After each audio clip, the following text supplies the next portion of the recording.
I was halfway through my morning coffee, still half asleep, still easing into the day, when my phone buzzed against the kitchen counter. That sharp vibration cut through the quiet like it always does when it's bad news. I glanced down and saw the notification I already knew was going to ruin my mood. Family group chat. I hesitated. For a split second, I considered ignoring it. Family chats are never urgent. They're either passive-aggressive updates, forced cheer, or somebody fishing for validation. Still, curiosity won. It always does. Then I saw the name. Ryan. My younger brother. I opened the message, expecting something basic. Maybe a reminder about the weekend barbecue. Maybe a dumb joke. What I wasn't expecting was this. Don't come to the weekend barbecue. My new wife says you'll make the whole party stink. I stared at the screen, rereading it like my brain was lagging. Like maybe autocorrect had messed something up. Like maybe I missed context. I hadn't. It was exactly as cruel as it sounded.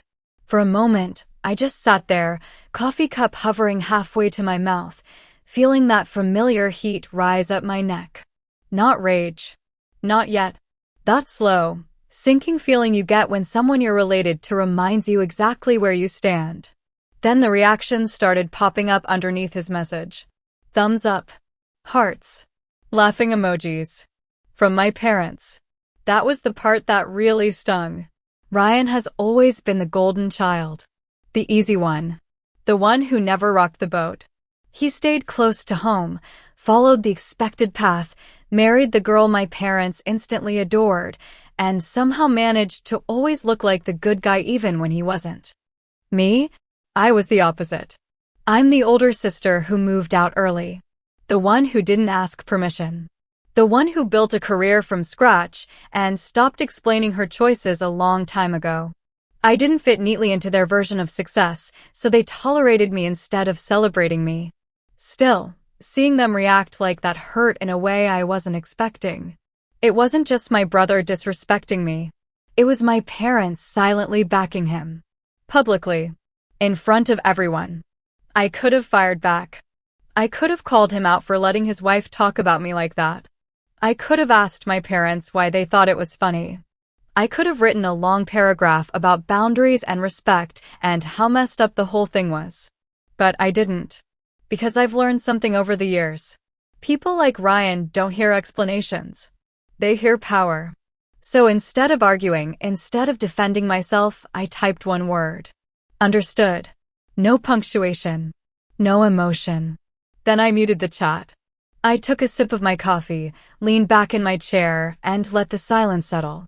And that's when the truth hit me. I wasn't hurt. I wasn't angry. I was amused. Because while they were busy laughing in a group chat, they had no idea what my life actually looked like now. They had no clue what I did for a living. No clue who I worked with. No clue what titles sat on the door of my office. They still thought of me as the version of myself from years ago. The one they could talk down to. The one they could dismiss. And honestly, that was their biggest mistake. Ryan's wife had decided I wasn't welcome at a barbecue. Fine. I didn't need to be there. I'd outgrown those gatherings a long time ago anyway. Forced smiles. Fake conversations. Everyone pretending things were fine when they weren't. What they didn't know was that my absence wasn't a loss. It was leverage.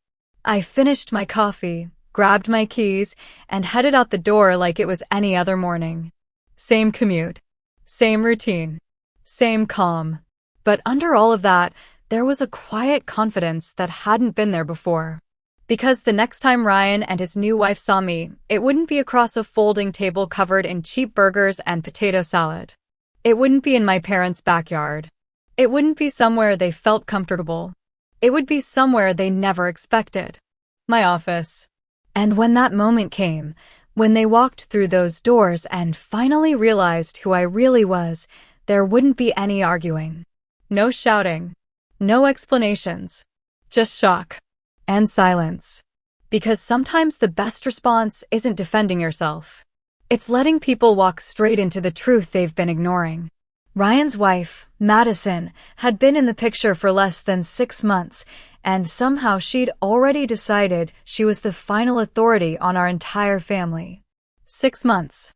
That's all it took for her to start rearranging traditions, rewriting rules, and quietly deciding who belonged and who didn't. And apparently, in her mind, I didn't make the cut. She had this way about her. Polite smile. Perfect hair. Always talking about vibes and energy like she was auditioning for some lifestyle brand. Every time she spoke, it sounded rehearsed.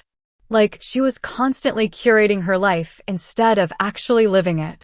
And my parents ate it up. They loved how she hosted. Loved how she decorated. Loved how she made Ryan look settled, successful, grown. She fit their idea of what a good wife should be. Soft-spoken in public. Controlling behind the scenes. And me? I didn't fit her picture. I never played small. Never softened my opinions to make other people comfortable. Never pretended my life was less than it was just to protect someone else's ego. And Madison noticed that immediately. She never asked what I did for work. Never asked about my career. Never asked how I afforded my condo, my car, my travel. She just assumed.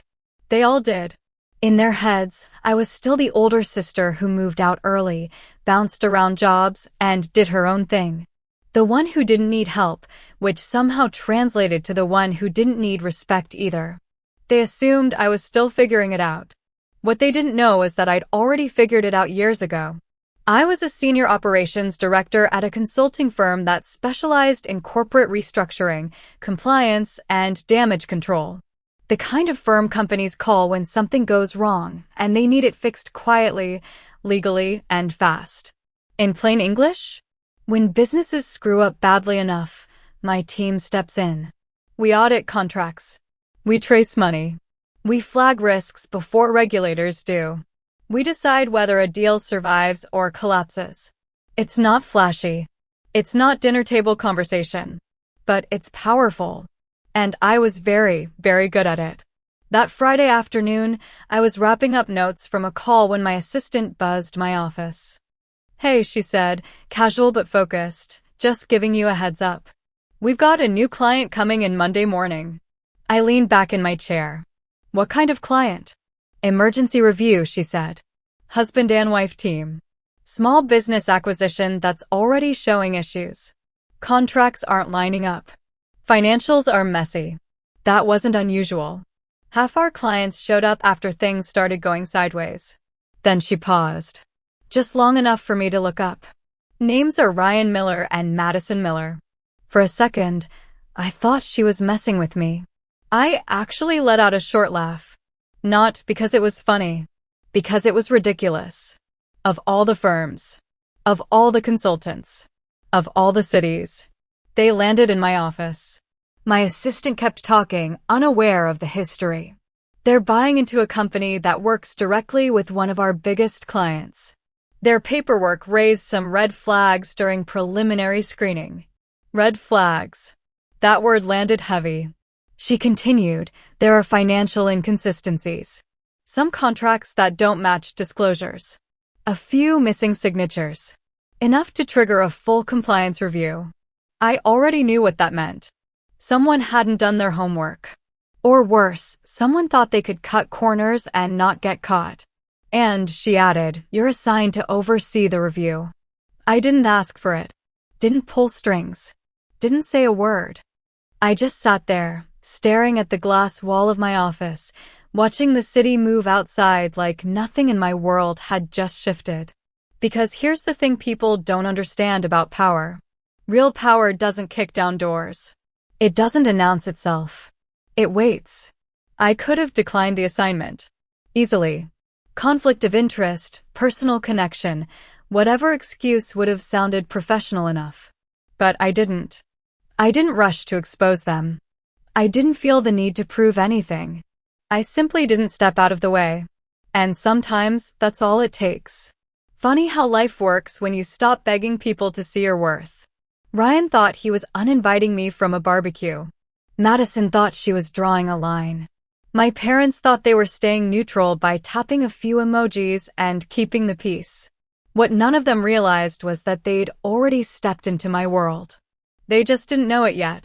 And come Monday morning, when Ryan and his brand new wife walked into my office thinking they were meeting just another consultant, the balance was about to shift in a way no family group chat ever could. Because respect hits different when it's earned the hard way. And consequences? They don't care who your parents are. Monday morning hit different. You know that feeling when the air itself feels charged, like something big is about to crack open? That was the vibe in my office at exactly 9:05 a.m. I was already seated behind my desk, coffee untouched, eyes scanning through the final compliance notes. Not because I was nervous. Because I was prepared. The glass walls of my office don't block sound. They never have. I heard the voices before I saw them. Loud. Confident. That over-the-top confidence people put on when they think they've already won. Ryan's voice was unmistakable. Same tone he'd had his whole life when things went his way. Casual arrogance, like the world owed him cooperation. Madison's voice followed. Sharp. Polished. The kind of confidence that comes from believing rules don't apply to you because you've never been told no. I leaned back slightly in my chair, already knowing what was about to happen. Then my office door swung open. Ryan walked in first, mid-sentence, still talking like this was his space, his moment. He hadn't even looked up yet. Madison followed close behind, heels clicking, phone in her hand, probably already drafting a smug text to someone about how important meetings were going. And then they saw me. The shift was instant. Ryan froze like his brain hit a wall it wasn't prepared for. His smile collapsed halfway, like someone pulled the plug mid-performance. His eyes bounced from my face to the nameplate on my desk, then back again, trying to force the pieces to make sense. Madison didn't blink at first. She just stared. Her posture stiffened. The color drained from her face so fast it was almost impressive. That loud, confident energy she walked in with? Gone. Replaced by something raw and ugly. Fear. Ryan finally spoke. Wait. What are you doing here? Not hello. Not small talk. Straight to panic. I stood up calmly. No rush. No attitude. Just clean, professional movement. I offered the same polite smile I give every client, whether they're cooperative or not. Good morning, I said evenly. I'm overseeing your compliance review. The words landed heavy. You could almost hear them echo. Madison let out a sharp laugh. Forced. Fake. The kind people use when they're cornered and trying to convince themselves this isn't real. Okay, she said, waving her hand slightly. That's not funny. I didn't flinch. Didn't raise my voice. I slid the folder forward across the desk, slow and deliberate. Paperwork thick enough to tell a story all on its own. It's not a joke, I replied. There are serious concerns with your acquisition. Missing disclosures. Undeclared liabilities. Potential breach of contract. Ryan's face went pale. He looked down at the folder like it might bite him, then back at me, then at Madison. His confidence was leaking out fast now. You can't be in charge of this, he said. His voice cracked just enough to give him away. I tilted my head slightly. Not smug. Not aggressive. Just factual. I already am. That's when Madison snapped. Not a raised voice. Not an argument. A scream. Full panic. Raw, unfiltered, like someone realizing the ground beneath them isn't solid anymore. This is a setup, she shouted. You planned this. Security glanced in from the hallway, alerted by the noise. I didn't even look their way. I stayed seated, hands folded, calm as ever. You're welcome to request another reviewer, I said evenly. But delaying the process won't change the findings. These issues existed before you walked into this building. Madison was breathing hard now. Her phone trembled slightly in her hand. She wasn't in control anymore, and she knew it. Ryan looked sick. Not angry. Not defensive. Sick. Because something finally clicked for him. The same sister he dismissed. The one he let his wife disrespect. The one he told not to come to a barbecue like she was an inconvenience. She wasn't standing outside the family circle anymore. She was standing between him and his future. And for the first time in his life, Ryan understood something he'd never had to face before. Power doesn't always announce itself. Sometimes it just opens the door, smiles politely, and asks you to take a seat.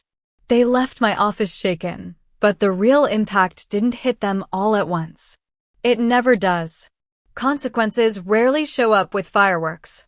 They creep in quietly, like a slow leak you don't notice until the whole place floods.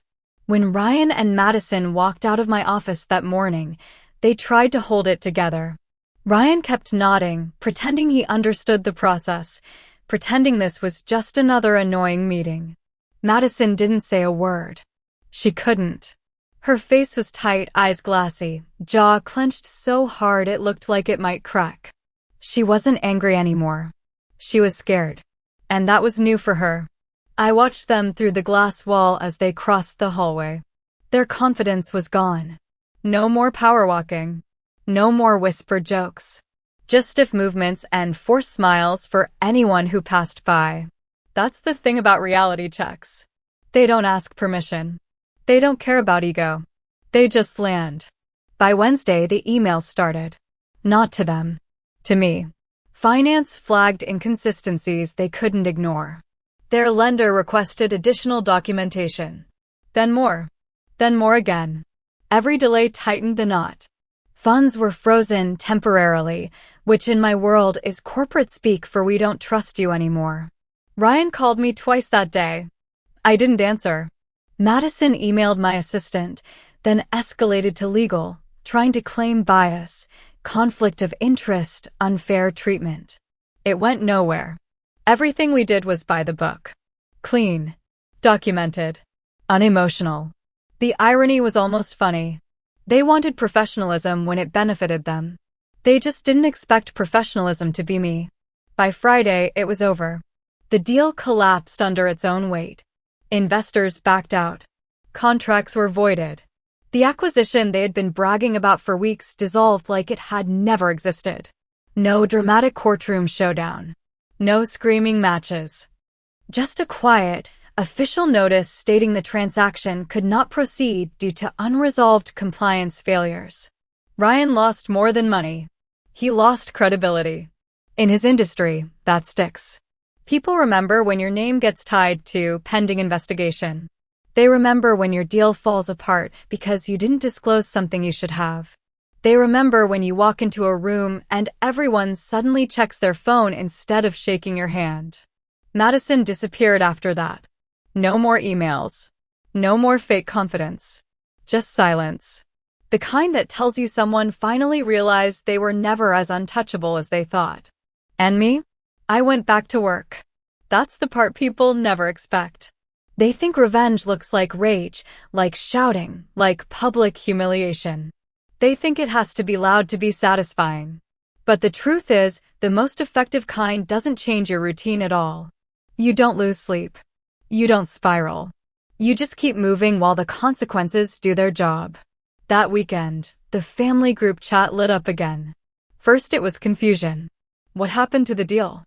Did something go wrong? Ryan won't say anything. Then panic. We need to talk. Can someone explain? This is serious. Then guilt started creeping in, subtle but obvious. We're family. Let's not let business come between us. Can we all just sit down and clear the air? I read every message. I didn't reply to a single one. Not because I was bitter. Not because I wanted to punish them. But because I finally understood something they never did. I didn't owe them access to me. For years, I had been the reasonable one. The one who swallowed comments. The one who kept the peace. The one who showed up, even when it was uncomfortable, just to keep the family balance intact. And the moment I stopped playing that role, everything shifted. They didn't miss me at the barbecue. They missed the version of me who made it easy for them to feel superior. That version was gone. I didn't need to explain myself. I didn't need to defend my choices or justify my silence. My absence said enough. My position said the rest. Sometimes revenge isn't loud. Sometimes it's watching people who underestimated you slowly realize they were wrong. Watching the confidence drain out of them piece by piece. Watching them scramble for control in a situation where they have none. They wanted me out of their barbecue. Fine. I was busy running the room anyway. And the best part? I didn't have to raise my voice. I didn't have to insult anyone. I didn't have to prove a thing. I just let reality speak. And it spoke loud enough. Before you go, remember this. Silence doesn't mean weakness, and respect is never optional. If you enjoyed this story and felt that twist hit just right, make sure you like the video. Subscribe to Secret Twist Stories for more moments where the truth shows up when people least expect it. And drop a comment below. I want to know what you would have done in this situation. There's always more behind the scenes. And the next twist is already coming.